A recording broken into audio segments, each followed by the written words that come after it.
Hello, singer friends, and welcome to another edition of Victoria's Victorious Vocal Tips, where I share my pearls of wisdom from 41 years of studying voice and 28 years of teaching with you.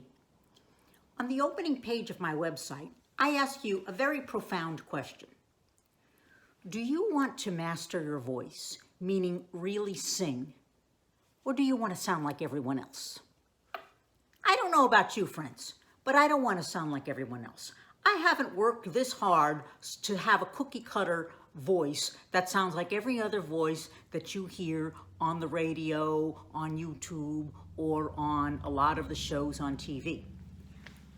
I'm going to give you my basic formula. You know how I love formulas, right? My basic formula to find and develop your own true and unique voice. And with this formula, you can apply to many, many different exercises and to different styles. When I listen to singers, sometimes I have to admit, I feel kind of sad, or sometimes I feel a little bit annoyed, being honest here, that so many sound the same. When I go on YouTube and listen to different recordings, or I watch American Idol, The Voice, they might sound okay, they can deliver the song well, but I can't tell where one singer begins and where another singer begins and where the other one ends, because they all sound the same. And why is that? I would say it's due to two things. Number one, they're either all copying the same kind of singer, so they're all trying to sing like Beyonce or like Bruno Mars, including in the classical genres too. They're trying to sing like Pavarotti, Renee Fleming, or they're singing exactly the way they speak. Do we sing the way we speak? Well, if you do, then I doubt you'd need to be watching YouTube to learn how to speak better. You probably already know how to speak, okay? We all know how to talk, okay? I wouldn't have a job and I wouldn't have to study voice. If you sing exactly the way you speak, then your choices as a singer are very limited. You'll probably have a limited range, and your vocal colors will be very limited. And that's really what I mean when I say so many of the singers sound the same. It sounds a lot like they're singing in their regular speaking voice, or they're all copying the same kind of singer without taking into account what their true voice is. Friends, you will sound better when you are able to discover and develop your own true sound and unique voice. You will sound better and you will have fun, more fun, and you will be able to sing for longer periods of time without getting tired.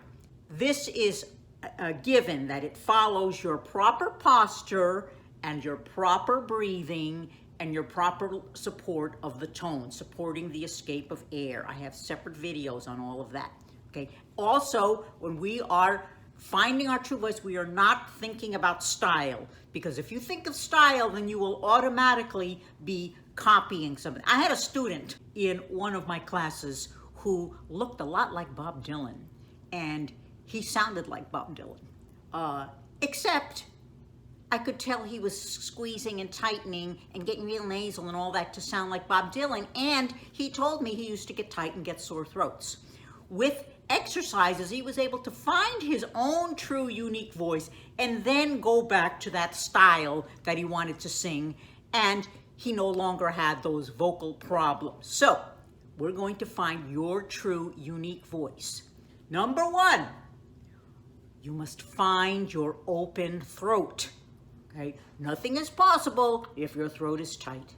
You must find your own open throat. So I want you to pretend that you are getting ready to yawn. It's the beginning of a yawn.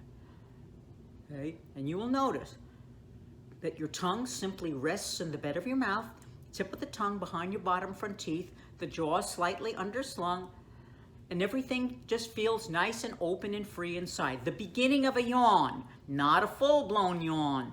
The full-blown yawn will create a lot of problems, so we don't want this. Just the beginning of a yawn. That's step one. Step two, go from that feeling the beginning of a yawn and open to an ah vowel, ah, such as ah, that feels good. Ah, that feels good. All right? Ah. Okay, why ah?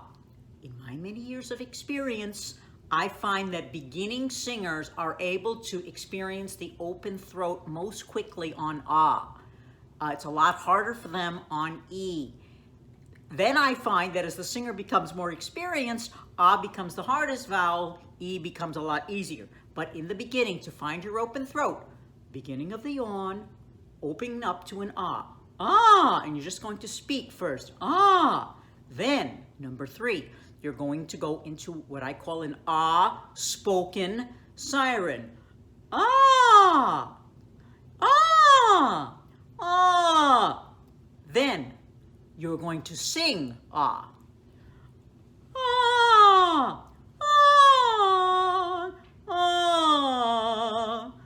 Ah. Ah. That was step 3. Step 4, hum. And you're going to be aware of the buzz in the front of the face. The ah gave you your nice back space. We want a combination in our true and healthy and full voice singing. We want a combination of height and depth and backspace, proper backspace. So that's your open throat. Then we want the right resonance that will give you the most carrying power and ring and ping in your voice. A voice without ring and ping is dead. I always say it sounds like it's muffled with a bunch of toilet paper in the back of the throat. I don't think you want to sound like that. So, hum, that was step 4, hum. Always with space between the back molars. Not All right, then you're going to hum and open up to ma. Ma, ma, ma, ma. These are general principles that you can apply toward many, many different exercises. So I'm going to keep this very, very simple. Step 6, when you're able to do that, then you're going to open up to the other vowels. So we have our open throat, okay? We're going to hum, and now we're going to open into the other vowels. So we can start off with ah first. Ma, me, mi, mo, mu. Ma, me, mi, mo, mu. You get the idea? We want to keep that nice open throat. We want that buzz, that hum in the front, okay? And we want that ring in every vowel, because a voice without ring is dull and dead. Okay. Then, when we open up to the other vowels, we make the vowel changes with our lips and tongue, and you leave the throat alone.